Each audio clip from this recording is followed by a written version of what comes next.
सुबह के करीब 8 बजे दिल्ली का जंतर मंतर धीरे धीरे लोगों से भरना शुरू हो चुका था। रात से ही सुरक्षा एजेंसियां अलर्ट पर थीं। चारों तरफ दिल्ली पुलिस की तैनाती, लोहे के बैरिकेड, दंगारोधी वाहन और अतिरिक्त सुरक्षा बल दिखाई दे रहे थे। कुछ ही देर में देश के अलग अलग राज्यों से आए छात्र, युवा और विभिन्न संगठनों के कार्यकर्ता जंतर मंतर पर जुटने लगे। कई प्रदर्शनकारियों का कहना था कि सामाजिक कार्यकर्ता सोनम वांगचुक को दिल्ली पुलिस द्वारा पहले हिरासत में लिए जाने के बाद सरकार के प्रति अविश्वास और बढ़ा है। इसी पृष्ठभूमि में आज का आंदोलन और अधिक संवेदनशील माना जा रहा था। जैसे जैसे सुबह आगे बढ़ी, नारे तेज होने लगे। शिक्षा बचाओ, छात्रों को न्याय दो, धर्मेंद्र प्रधान इस्तीफा दो। जंतर मंतर का पूरा इलाका नारों से गूंज उठा। उधर संसद मार्ग की ओर जाने वाले लगभग हर रास्ते पर पुलिस ने कई परतों में बैरिकेड लगाए थे। राजीव चौक, जनपथ, रफी मार्ग और इंडिया गेट की ओर जाने वाले मार्गों पर सुरक्षा व्यवस्था और कड़ी कर दी गई। करीब दोपहर तक भारत के अलग अलग शहरों से भीड़ लाखों की संख्या में पहुंच चुकी थी। प्रदर्शनकारियों ने संसद की ओर मार्च शुरू करने की कोशिश की। कुछ स्थानों पर बैरिकेड हटाए गए।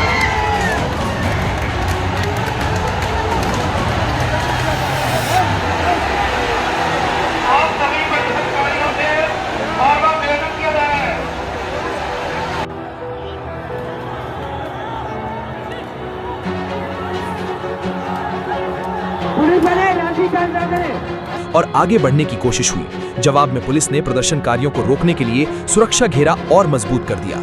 इसके बाद कई जगह पुलिस और प्रदर्शनकारियों के बीच प्रदर्शन के दौरान पुलिस द्वारा छात्रों पर लाठीचार्ज और आंसू गैस के इस्तेमाल के दृश्य दिखाई दिए।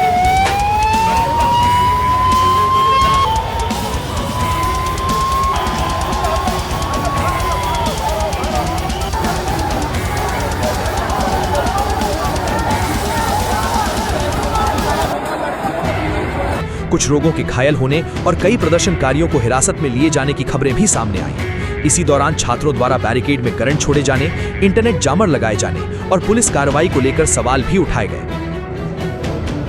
तो जी सर, आपका टैग क्यों नहीं है? आपका टैग किधर है? आपका नेम प्लेट किधर है? प्लीज आंसर अस। आपका नेम प्लेट किधर है?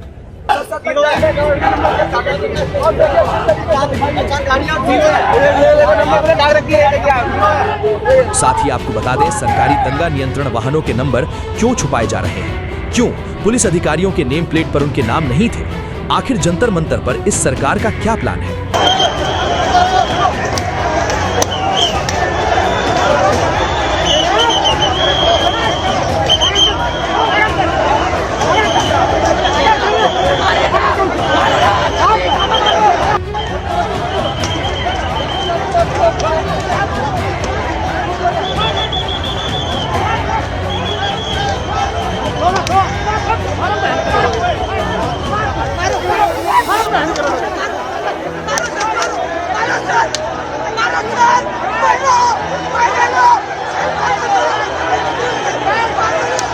क्या गांधी के देश में लोकतांत्रिक तरीके से छात्रों के लिए प्रदर्शन करना गुनाह है, जो छात्रों के साथ आतंकवादियों की तरह सुलूक हो रहा है? इन सभी सवालों पर दिल्ली पुलिस की ओर से आधिकारिक जवाब नहीं मिला है। दिल्ली पुलिस का कहना है कि संसद मार्च के लिए कोई अनुमति नहीं ली गई थी। नई दिल्ली के डीसीपी सचिन शर्मा ने कहा कि संसद क्षेत्र उच्च सुरक्षा वाला इलाका है और कानून व्यवस्था बनाए रखना पुलिस की जिम्मेदारी है। दूसरी ओर प्रदर्शनकारियों का कहना है कि उनका आंदोलन शिक्षा व्यवस्था, परीक्षा प्रणाली और जवाबदेही की मांग को लेकर है।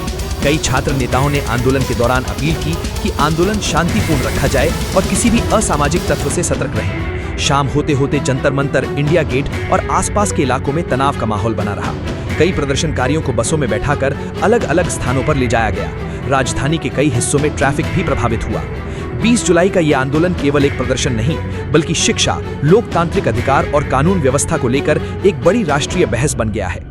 अब सबकी निगाहें इस पर हैं कि सरकार और प्रदर्शनकारी संगठनों के बीच आगे क्या बातचीत होती है और क्या छात्रों की प्रमुख मांगों पर कोई ठोस निर्णय लिया जाता है। जंतर मंतर से सतीश कदम के साथ सैयद असलम गली, मीडिया, नई दिल्ली।